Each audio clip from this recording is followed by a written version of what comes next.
Je pense même que dans le futur, les SCPI vont avoir une place de plus en plus importante. Les gens, ils ont plus envie de se soucier des locataires, des chauffe-eau qui pètent. Il y a toute cette gestion-là qu'en fait les gens, ils ont plus envie de la gérer. Ils ont envie de vivre pleinement leur vie sans se soucier de tout ça. Les SCPI, ça permet d'être libre. On investit une fois, on passe par Louvre, ils s'occupent de tout, et après, on reçoit les loyers tous les 3 mois, on est tranquille.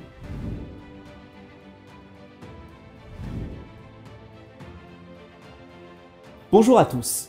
Aujourd'hui, je reçois Morgane. Bonjour Morgane. Bonjour Clément. Alors, tu es un de nos premiers clients C'est et vrai. c'est la première fois qu'on fait une vidéo avec un client.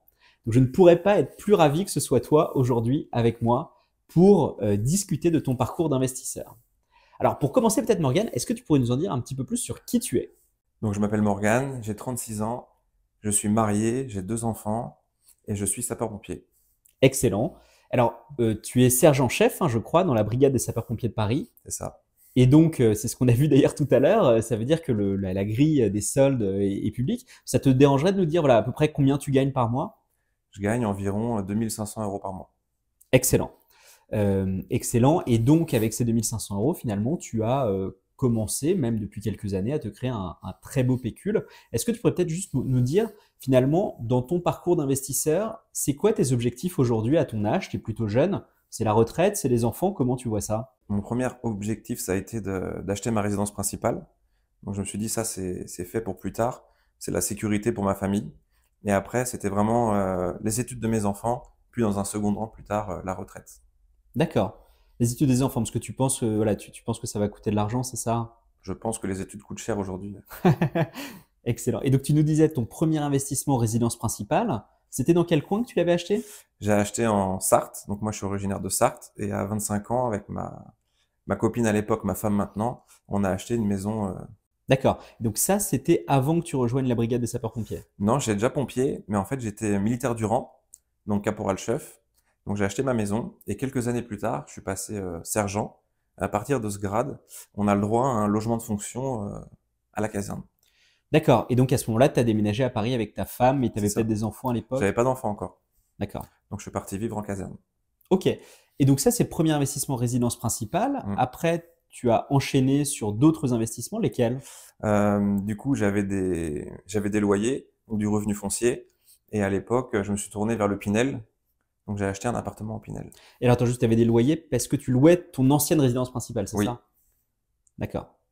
Donc objectif défiscalisé ouais, du Pinel. c'est ça. Tu t'étais fait accompagner pour le Pinel? Oui, j'avais eu un CGP que j'avais rencontré sur les réseaux sociaux, et il avait fait plusieurs sessions à la maison. Il m'avait expliqué le Pinel en long, en large et en travers. Donc je sais qu'il y avait les détracteurs du Pinel et il y a ceux qui l'aimaient bien. Et nous, du coup, on avait trouvé un super projet à Villiers-sur-Marne, du coup, pas loin de Paris. Et ça avait matché, du coup, je m'étais lancé dans l'aventure. D'accord. Et donc ça, on est en quelle année à peu près, juste pour situer? L'achat Pinel, c'était en 2019. Mais du coup, livré. Du coup, je l'ai acheté en 2017. D'accord, donc il y a 7 ans. Ouais. Excellent. Donc deuxième investissement, achat Pinel, donc encore dans l'immobilier. Mm. Et ensuite, tu as fait quoi? Ensuite, je suis parti en mission en Guyane, comme je t'expliquais. Et là, je me suis retrouvé en Guyane et je me suis dit, qu'est-ce que je peux faire comme investissement? Du coup, en Guyane, on est en France, mais on n'est pas en métropole. Donc, c'est plus compliqué sur plein de choses. Et là, j'ai découvert le vrai métier de conseiller en gestion de patrimoine. J'en ai contacté plusieurs. Et du coup, c'est là qu'on m'a parlé des SCPI. Donc, je n'avais jamais entendu parler. Et c'est à ce moment-là que je t'ai rencontré sur les réseaux sociaux. Et j'étais l'un de tes tout premiers clients. Donc, et je trouvais que les SCPI, c'était vraiment plein d'avantages. C'est lesquels qui t'ont particulièrement plu, Bah, toi? surtout quand on est loin comme ça de métropole, on a la gestion qui est entièrement faite. On n'a pas les loyers à gérer, on n'a pas toute la maintenance d'un appartement. On a besoin de se soucier de rien du tout. D'accord. Et donc ça, c'était quoi, 2020, 2021? De 2019 à 2022, juste en Guyane. D'accord. Donc là, tu découvres les SCPI. Effectivement, à Mm, l'époque, on avait pu faire un joli projet ensemble à mm, crédit, mm. si je me souviens bien. C'est ça. Un beau projet diversifié sur quelques SCPI. Tu as continué avec les SCPI après? Après, j'ai continué avec la SCPI. Donc, dès que j'avais quelques petites rentrées d'argent, j'en achetais un petit peu. Et après, j'ai vraiment exploré l'effet de levier au maximum. Je l'ai tiré jusqu'à la ligne tendue au max et j'ai été jusqu'à la limite de mon endettement. D'accord. Donc via de nouveau des SCPI et pas que Oui. en fait. Non, parce qu'après, j'ai acheté 2 appartements en LMNP. Et du coup, la règle des 35%, ça s'applique pas au SCPI. Donc, j'étais à 35% avec le LMNP et j'ai été jusqu'à 40 avec le SCPI. D'accord, ok, excellent. Et donc ça, toujours dans un objectif, pourquoi tu as fait de l'immobilier en fait aussi fort? Parce qu'aujourd'hui, c'est plus de 90% de ton patrimoine. C'est que j'ai vraiment foi en l'immobilier. C'est vrai qu'après, c'est comme à l'ancienne, on dit la pierre, se loger. Et c'est vrai qu'après, le LMNP, moi, j'avais à cœur de pouvoir loger des étudiants, faire des logements rénovés, propres, où les gens ils se sentent bien. Et du coup, c'était vraiment du concret. D'accord. Et alors, avant peut-être de continuer à creuser sur l'immobilier, tu as d'autres investissements, j'imagine, aujourd'hui. C'est quoi Oui. ce que tu fais à part l'immobilier? Du coup, j'ai fait un peu de crowdfunding immobilier. D'accord. Je fais un petit peu de crypto. En fait, je me diversifie un peu partout parce que du coup, je suis hyper concentré en immobilier à 90%. Donc, c'est vrai que après, je vais un peu en bourse, je vais un peu en assurance vie aussi. Mhm. Du coup, l'assurance vie, c'est très bien pour mettre à l'abri mes enfants plus tard aussi en cas de souci. Donc, chaque enveloppe a vraiment ses avantages. Et sur l'assurance vie, par curiosité, tu es plutôt team fonds euro, team unité de compte, tu Non, fais je suis quoi? plus en unité de compte. C'est vrai que le SP500, en fait, ça donne des bons rendements. Il n'y a pas vraiment de risque. On le voit sur 100 ans. En gros, le rendement, il a été de 9 ou 10%. Donc, j'ai dit, bon, il y a vraiment peu de risques que ça s'effondre vraiment. Et vu que moi, je n'investis qu'en DCA, du coup, il y a encore moins de risques pour moi. Donc le DCA, peut-être pour nos éditeurs un peu moins familiers, tu peux nous rappeler ce que ça veut dire? Ben, en fait, le DCA, c'est que chaque mois, j'investis à part égale. Et du coup, tous les mois, j'investis la même somme. Donc, ça lisse mon investissement sur les années. D'accord, donc ce que ça veut dire en gros, hein, c'est que si jamais une semaine t'achètes, enfin ou un mois t'achètes un peu cher, mais le mois d'après t'achètes un peu moins cher, Mm. et puis en fait tu fais une moyenne sur le temps, quoi. Et c'est lissé. Hyper intéressant comme stratégie. Je pense que c'est effectivement presque, enfin, même probablement la meilleure ou l'une des meilleures stratégies. Et alors, peut-être pour revenir un petit peu sur tes investissements SCPI, aujourd'hui, tu es quasiment à 300 000 euros en SCPI. Alors, évidemment, il y a beaucoup de dettes hein, dessus. On l'a dit tout à l'heure, on a pu faire des emprunts, enfin, tu as pu faire des emprunts. C'est quoi ton profil de SCPI que tu as choisi au fil des années? J'ai choisi des SCPI avec des grosses capitalisations, des SCPI qui étaient fortes sur le marché. Après, je sais pas si on peut dire tous les noms des SCPI Si, tu ici. peux bien Si. sûr. Du coup, j'ai commencé par du Quorum. Donc, j'avais testé Quorum parce que c'était connu, c'était la plus grosse pub qu'on voyait un peu partout.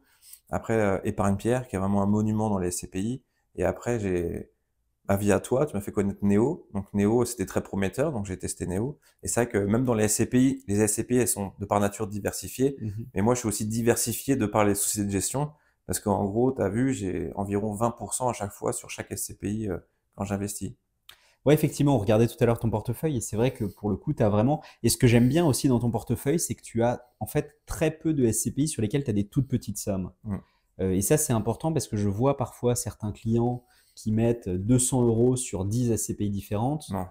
Tu connais un peu, voilà, c'est pas idéal, on est Après, la d'accord. déclaration d'impôt, c'est un enfer. Il y a tellement de lignes. Même si j'ai une douzaine de SCPI, c'est vrai que c'est un enfer à déclarer. Ouais, non, mais puis bon, et toi, à la rigueur, tu déclares pour des montants qui valent le coup, quoi, ou Ouais. sur lesquels tu as vraiment eu des revenus, mais déclarer 2,50 € de revenus, ça sert un peu à rien. Euh, ok, très clair. Tu regrettes d'avoir investi en SCPI? Pas du tout. Tu referais? Je referai. Dans le futur, tu penses que tu Mais continueras? je pense même que dans le futur, les SCPI vont avoir une place de plus en plus importante. Les gens, ils ont plus envie de se soucier des locataires, des chauffe-eau qui pètent, Ah, ça sent le vécu, ça. oui, ça sent le vécu. La semaine dernière, j'ai un locataire, son chauffe-eau, il a explosé. Mais en fait, il y a toute cette gestion-là qu'en fait, les gens, ils ont plus envie de la gérer. Ils ont envie de vivre pleinement leur vie sans se soucier de tout ça. Et en fait, les SCPI, ça permet d'être libre. On investit une fois, on passe par Louvre, ils s'occupent de tout, et après, on reçoit les loyers tous les 3 mois ou tous les mois selon les sociétés de gestion, et on est tranquille. Il y a besoin de penser à rien. Hmm. C'est vrai que c'est ça la puissance du modèle, hein, c'est que tu es 100% pour le coup vraiment passif. Moi, je dis souvent, l'immobilier un peu traditionnel, on nous vend ça comme des revenus passifs, mais comme tu Mhm, viens de le dire, c'est pas passif en fait, parce que tu as toujours un petit problème. mhm. La SCPI, j'imagine que ta personne t'a jamais appelé pour un chauffe-eau explosé, quoi. Non.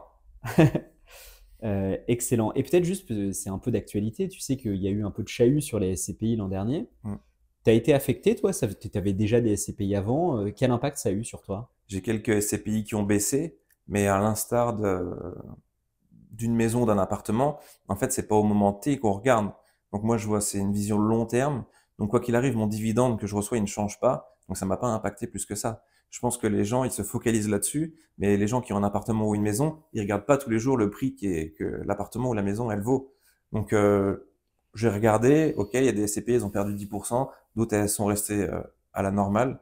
Je me suis pas plus stressé que ça et je me dis, on a une vision long terme, on garde le cap. Ça, c'est hyper important. Ton dividende, il a pas du tout bougé. Le dividende, il bouge pas. Ok. Et tu touches combien à peu près en dividende par mois? Bah, du coup, par mois, ça fait environ 1000 euros. Ok, donc c'est presque, bon, pas exactement un troisième salaire, mais pas loin, quoi. Mm. Après, tout est à crédit pour l'instant, donc ça rembourse le crédit. Oui, oui, mais j'imagine que tu vois, pour ta retraite, tu me disais les enfants et la retraite. Exactement. Là, mes enfants, ils sont tout petits. Dans 20 ans, c'est payé. Mes enfants, ils auront 20 ans. Ça va tomber pile poil pour la scolarité. C'est parfait, tout était réfléchi. C'était tout réfléchi. Ouais. Ok, excellent. Tu as d'autres types d'investissements dans lesquels tu auras envie de te positionner là prochainement? Il y a des trucs qui t'excitent un peu? Bah là, en ce moment, c'est le grand monde des cryptos qui est en ébullition. Après, moi, je dis, j'investis en bon père de famille. Donc, je vais pas investir plus de, on va dire, 5% de mon patrimoine en crypto. Mais c'est vrai que ça fait réfléchir. Je pense il y a des aubaines à prendre. Mais sinon, là, en gros, mon patrimoine, il est posé. J'ai plus besoin d'y toucher pendant des années. D'accord. Tu continues à épargner toujours malgré le fait que tu aies autant de crédits, autant de produits un peu partout? Faut se forcer à épargner parce que je sais pas si on aura tous une retraite dans quelques années. Donc, tous les mois, je me force à déposer de l'argent sur une assurance vie. Ok. Et tu y arrives encore malgré tous les crédits que tu as? Oui. Ok. Super. Ta femme, elle s'intéresse au sujet un peu? Pas du tout. C'est toi qui gères Les tout pour elle? SCPI, c'est moi. Ma femme, elle sait qu'on a des SCPI, mais elle saurait pas dire un seul nom. D'accord, il faut qu'on résolve ce problème. Effectivement, on a un Mm. problème, on n'arrive pas encore à intéresser assez les femmes, je pense. Il y a de plus en plus de femmes qui s'y mettent, hein, mais c'est moi que ma femme, elle s'intéresse pas du tout à ça. Ouais. Malgré un mari, parce que toi, tu es quand même très intéressé par le sujet. Ah bah moi, j'écoute tout le temps des podcasts, tous les jours, j'écoute quelque chose ou je lis quelque chose. Mais elle sait que moi, je gère pour elle, donc ça la décharge de tout ça. Et peut-être sur une question un peu plus philosophique, tes enfants, tu comptes leur donner un peu des conseils à un moment? À quel âge tu penses qu'il faut en Ah parler? bah, je pense que c'est obligatoire d'en parler à ses enfants. Déjà, je pense de démarrer dans la vie avec son premier salaire et de savoir déjà épargner un petit peu, savoir gérer son budget, c'est super important. Mais du coup, on n'en a pas parlé, mais la semaine dernière, j'ai joué au Monopoly avec mes enfants. Le Monopoly enfant qui commence à 3 ans, là. D'accord. Et ils achetaient les maisons et tout. Tu dois un loyer et tout, à 3 ans déjà. Ah ouais, donc c'est bien. Le père a 90% d'immobilier, il Ouais. apprend déjà à ses enfants comment continuer. Ouais. D'accord, excellent. Écoute, peut-être un dernier point, tu es militaire, toi, de formation. Oui. Euh, Malgré tout, peut-être nos auditeurs se disent, mais attends, c'est fou comment il fait pour avoir économisé tout ça. Mm. Tu as quand même un avantage, on en a parlé un petit peu, mais pas trop. Tu as un logement de fonction quand J'ai un même. logement de fonction. En Ça fait, aide énormément. on donne beaucoup de notre temps pour l'institution, mais en fait, on est logé à la caserne. Donc c'est vrai que c'est un avantage en nature. Du coup, on habite sur place, on paye pas de loyer. En échange, bah, on donne notre vie pour l'institution. Mais c'est vrai qu'aujourd'hui, s'il y a des jeunes qui veulent se lancer dans l'armée, chez les pompiers, c'est formidable. C'est formidable. Ok, C'est une aventure en plus humaine, c'est super. ok. Je pense que c'est ça l'essentiel en fait de cette vidéo, c'est de se rendre compte que finalement, il faut pas se dire toujours c'est pour les gens très riches, c'est pour les banquiers. En fait, tout le monde à son échelle peut faire des investissements assez tôt dans la vie en fin de compte. Oui, dès les premières payes, chacun peut dire je mets tant de pourcentage de mon salaire, je sais pas, 10, 15, 20% de côté. Je peux le mettre en assurance vie. Une fois que j'ai un peu plus d'argent, je le place en SCPI. Mais il y a toujours quelque chose à faire. Mhm. Et pour clôturer la vidéo, du coup, si tu devais donner un conseil peut-être à, alors je sais pas, un jeune, peut-être un moins jeune qui nous écoute aujourd'hui, qui n'a pas encore sauté le pas, tu lui dirais de commencer par quoi en fait? Alors d'abord, peut-être en termes de renseignement, puis ensuite, est-ce que tu aurais un peu un conseil? Évidemment, l'objectif, c'est pas de donner un conseil financier, mais Mm. voilà, toi, tu as quand même peut-être des préférences sur un portefeuille, une allocation spécifique? Bah, avec tout ce que j'ai suivi depuis le temps que je me renseigne, c'est vrai que la base de tout, c'est la résidence principale. Faut vraiment avoir ce socle, déjà, sa résidence principale, de la trésorerie de côté pour faire face aux aléas de la vie, et après pouvoir commencer à épargner, et du coup, pourquoi pas passer dans de la SCPI, de l'assurance vie. Mais faut pas se dire, je vais attendre demain, je vais attendre que les taux baissent, je vais attendre. En fait, on dit toujours le meilleur moment pour investir, c'était hier. Et bah, du coup, là, c'est maintenant. Donc, faut se lancer, faut pas avoir peur. Et puis, ça vaut le coup. Hmm. Écoute, en tout cas, merci beaucoup Morgane pour ton témoignage. C'est super inspirant parce qu'en finalement, en une dizaine d'années, tu as réussi à constituer un patrimoine vraiment hyper conséquent, voire même énorme. Donc franchement, bravo à toi. Merci Clément. Merci à toi.